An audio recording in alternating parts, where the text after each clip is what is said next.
I witnessed a man forcing his wife to pay over $800 for him and his friends.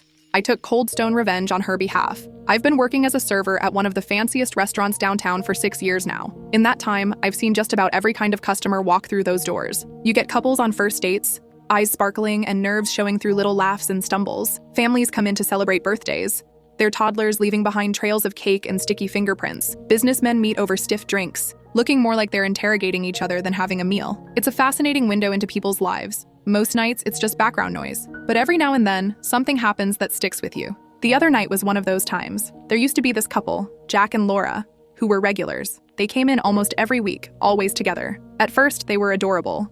You could tell they were in love. They'd split every meal, share a single slice of our most decadent chocolate cake, and glance at each other like they were the only two people in the world. Every time they left, we'd smile to ourselves.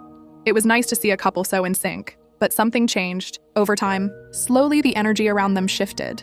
The sweet looks disappeared. Their conversations became fewer, and a heavy silence started hanging between them at the table. No more shared cake, no more laughs, just quiet, uncomfortable meals. And something else changed too. Laura started picking up the bill every time. She'd wait patiently for Jack to make a move, but he never did. After a long pause, she'd sigh, reach into her bag, and slide her card into the folder. Jack, meanwhile, seemed to be indulging more and more. Expensive wines, the most premium cuts of steak, dishes that made your eyes widen at the price tag. And Laura was the one paying for it all. Each week, she looked more tired. Her face was pale, the life drained from it little by little. But she kept coming back, and she kept paying. Then came the rainy night that changed everything. The weather was miserable. One of those steady, soaking rains that makes the whole city feel tired. Business was slow, but Jack walked in like he owned the place. Only this time, he wasn't alone. He had a group of 8 rowdy friends trailing behind him, all laughing loudly and clapping each other on the backs. It was like a celebration, though I couldn't tell what they were celebrating. Jack waved at me like we were old buddies and declared it was his treat tonight. They didn't hold back. Appetizers, steaks, burgers, wine, like whatever they wanted, they ordered. The table filled up fast, and the noise from them was the loudest in the place. I scanned the group, expecting to see Laura beside Jack, but she wasn't there. My stomach twisted a little. Something didn't feel right. A short while later, she arrived. She looked like she'd run the entire way in the rain. Her clothes were damp, her makeup slightly smudged, and her eyes were red as if she'd been crying. Her steps were slow, uncertain. As she approached the table, nobody seemed to notice, least of all Jack, who was too busy ordering another round of drinks to spare her a glance. Laura sat down quietly, barely saying a word. I felt a pang of sympathy for her. The night dragged on. I kept clearing empty plates and refilling glasses, all while trying to act like I wasn't listening. But I was. I couldn't help it. The energy at that table was impossible to ignore. And then I heard something that stopped me in my tracks. Laura said, "I won't pay this time." Her voice trembled just enough to be noticeable. "Jack, I'm serious." There was a pause. And then Jack chuckled like it was the funniest thing he'd heard all night. "Sure, babe. Don't worry. Your pretty little head about it. I'll take care of everything." My jaw clenched. I didn't believe him for a second. Sure enough, when the night finally wound down, I brought the bill to the table. It was huge. Over $800. That's a lot, even for our restaurant. Without even looking at it, Jack picked up the check folder and slid it right over to Laura. She just stared at it. Her hands didn't move. She looked frozen. And in that moment, something snapped in me. Maybe it was all the times I'd watched her pay for his greed. Maybe it was the way Jack laughed like it was some kind of game. Or maybe I was just tired of watching someone so clearly hurting while everyone else pretended not to notice. I won't get into the exact details of what I did. Let's just say I made sure Jack's little treat turned into a very cold surprise. And not the kind that comes with whipped cream and cherries. Some people say it's not a server's place to get involved in customers' business. And maybe they're right. But after 10 years in this job, I've learned something. Sometimes doing the right thing means standing up, even quietly, when no one else will. And that night, I wasn't about to let Laura carry the weight alone, again. The way her face drained of color, the way her hands trembled as Jack shoved the check folder at her again and again, it felt like I was watching some kind of cruel performance where only Laura wasn't acting. She looked like she wanted to vanish, right there in her seat. Her eyes shimmered with tears that she was clearly trying to hold back, biting the inside of her cheek, trying to stay composed. But Jack? He didn't even flinch. He kept talking and laughing with his friends, acting like nothing was wrong, as if this whole situation, handing off an $800 bill to someone who had clearly not agreed to pay it, was the most normal thing in the world. Laura quickly excused herself and stood up from the table, muttering something about needing the restroom. Her steps were fast, almost panicked. I glanced around, unsure if I should follow. But something in my gut said yes. I set down the tray I was holding and quietly made my way after her. Just as I reached the hallway by the restrooms, a muffled voice rang out from behind the door. "I earn 25% more than him and still have to pay for all his buddies? This is ridiculous, she was crying, clearly talking on the phone, voice cracking in frustration. My hand hovered by the doorframe, not sure if I should interrupt, but she continued, her voice low but sharp with pain. How can he just expect me to pay for everything? This is so unfair. I'm trying to save. I'm trying to build something for myself. And her voice broke again. I closed my eyes for a second, her words echoing through me. This wasn't just about money. This wasn't about who had a better salary or who ordered more wine. This was about control, about one person constantly taking from the other, emotionally and financially, with no regard for how much it hurt. That night, I wasn't just a waitress anymore.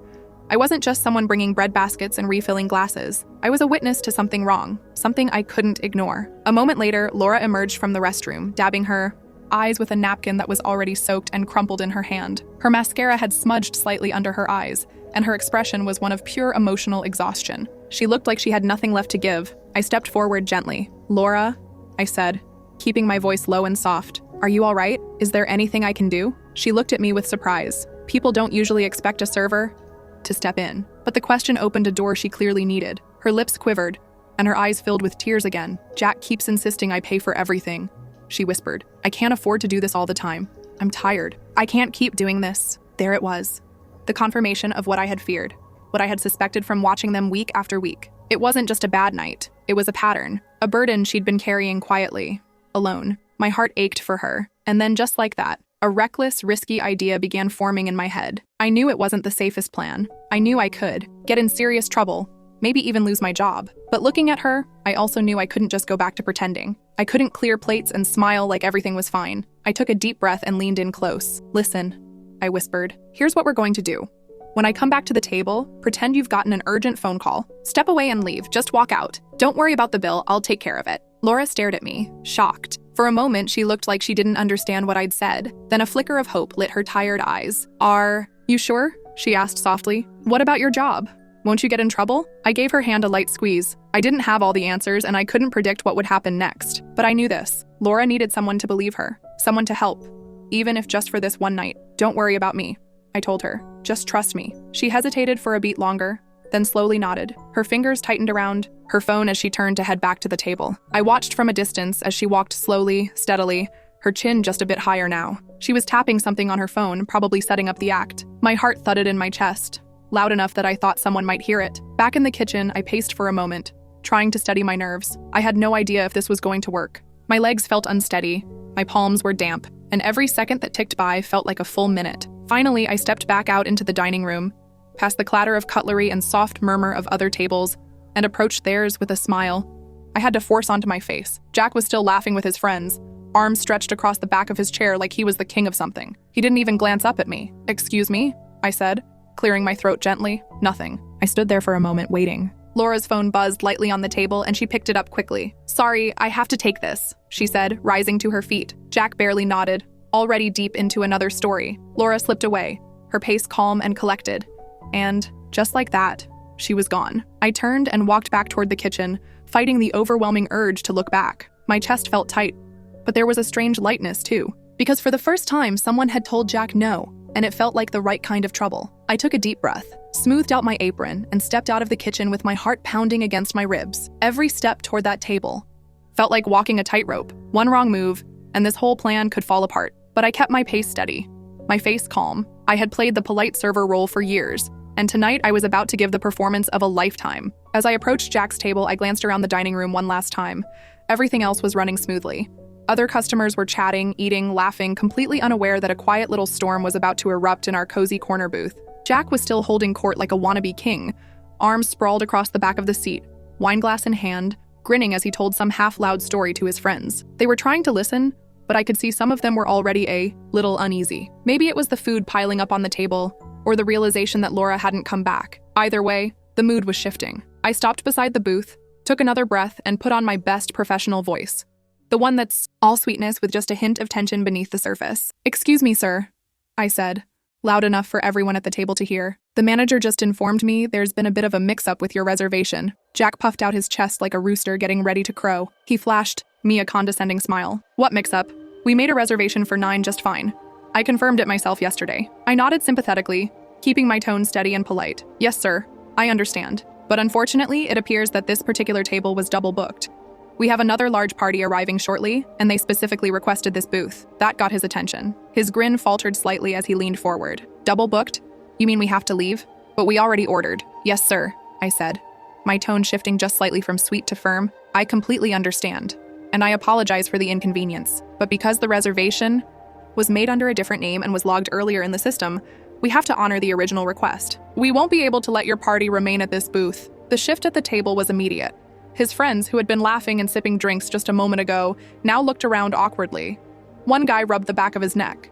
Another reached for his phone, pretending to check a message. The chatter died down to an uncomfortable murmur, and Jack's face morphed from smug amusement to confused outrage. But we just got started. Look at all this food, he stammered, waving his hands toward the table covered in barely touched steak, appetizers, and expensive wine bottles. I understand completely, I said with my most professional server smile. We can box everything up for you if you'd like. Or, I let the word hang in the air, giving it just the right amount of weight. Perhaps your party could head over to the bar down the street.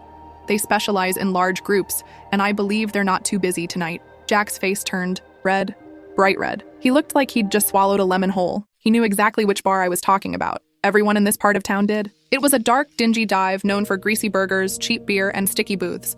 Not exactly the vibe Jack had promised his friends when he'd told them they were dining at one of the city's top spots. The kind of place where your shoes stuck to the floor. The opposite of here. He looked around, searching the restaurant for another option, for a miracle. But there were no empty booths left, and our smaller tables couldn't seat a group of 9 without splitting them up. And Jack clearly didn't want to give up his image of being the big spender at the center of attention. Just then, like clockwork, Laura returned to the table.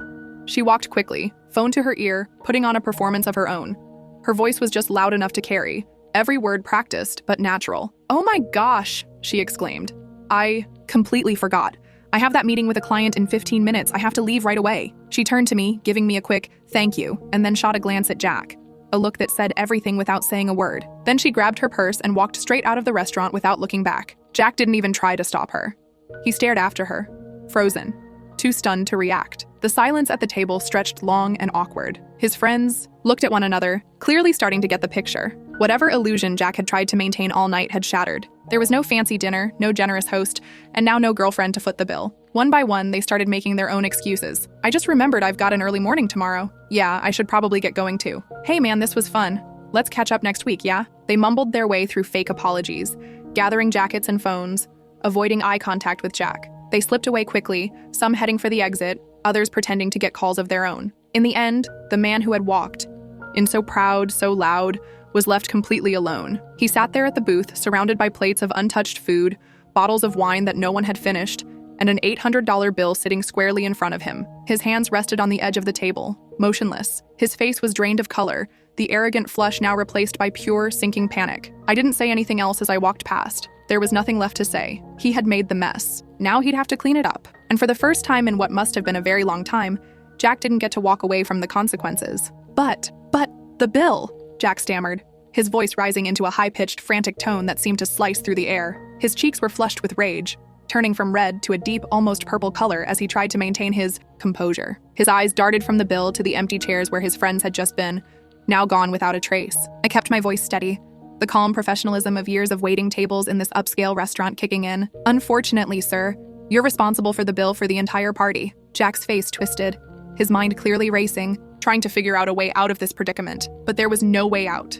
No escape. His grand night with his friends had just crumbled, and now all that remained was a massive, unpaid bill. I don't understand," he sputtered, his hands gripping the table like he might shake it into submission. "Why should I have to pay for everyone? Where is everyone? They just left me here. What kind of place is this?" I tried my best to remain calm and polite, despite the rising urge to just walk away and leave him to stew in his own mess. "I'm very sorry, sir, but since the reservation was made under a different name and the food was ordered as a group, the responsibility falls to you. There's no way around it." He opened his mouth to argue again, his face turning an even deeper shade of purple, but I could already tell it was over. The fight had drained out of him. His friends, who had been so eager to feast and laugh just hours earlier, had slipped away quietly, leaving him to bear the full weight of his arrogance and entitlement. One by one, they'd made excuses about early mornings or sudden emergencies, leaving Jack all alone. Not a single friendly face left to share the pain of that ridiculous check. "I demand to speak to the manager!" Jack finally shouted, his voice cracking, but I shook my head apologetically. "I'm afraid the manager is busy, sir," I said, keeping my tone even. "But I'm happy to assist you." Jack's eyes darted around the restaurant wildly, almost as though he was hoping the walls might suddenly open up and swallow him whole. But there were no magic doors, no fairy godmother to save him. The bill was still sitting in front of him.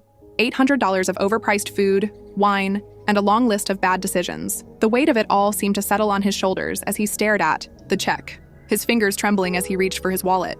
He was clearly defeated, but his pride wouldn't let him back down entirely. He was still trying to hold on to some illusion of control. He finally pulled out his card, a nervous laugh escaping his lips as he shoved it into the reader. "This is unbelievable," he muttered, swiping his card as if each motion were a slow death. I didn't have to say anything. The look on his face, the grimace, the begrudging acceptance was all I needed to see. In the end, he had to pay for the entire meal, his grand night out with the guys dissolving into a bitter aftertaste of loneliness and a hefty bill he would remember for a long time. As Jack sat there, staring at the receipt with nothing left to say, I couldn't help but feel a small wave of satisfaction. It wasn't about the money.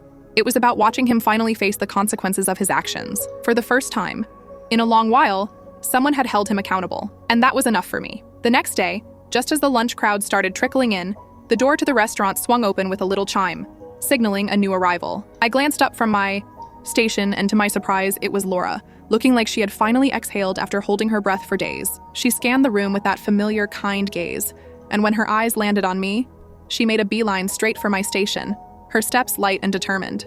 Her face, usually reserved, was now filled with a soft warmth, and I could see the relief in her eyes as she approached. "Melanie," she exclaimed, her voice full of genuine gratitude. "I just wanted to thank you again for everything you did last night. You saved me more than just money. You saved me from—" Her voice trailed off slightly, and for a moment, the weight of what she was about to say hung in the air. "From being bullied," I finished for her, my voice soft and understanding. It wasn't just about Jack's behavior at the table. It was about the emotional toll he had been putting on her, the way he had taken advantage of her for so long. Laura's nod said it all, her eyes welling up with emotion. "Yes," she whispered, her voice thick with the unspoken truth. She reached into her purse and pulled out a crisp $100 bill, holding it out toward me with both hands, the paper almost trembling between us. "Here," she said, her voice insistent, though not demanding. "This is for you, for your trouble. You deserve it." I hesitated, my instinct pushing me to refuse. I hadn't done it for the money.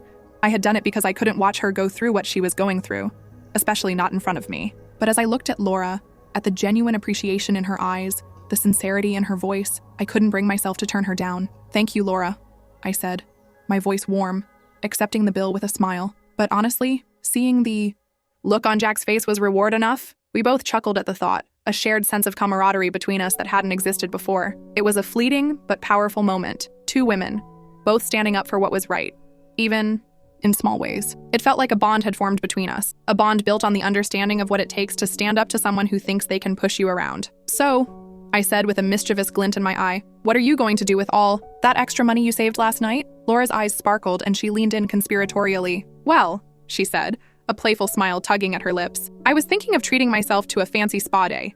Maybe even a massage. A little pampering, you know?" I couldn't help but laugh. "You deserve it," I said, my voice full of approval. "It's about time you did something for yourself." As the day went on, I couldn't help but think about Laura and the countless others who might find themselves in similar situations, stuck in relationships where they were constantly giving and never receiving.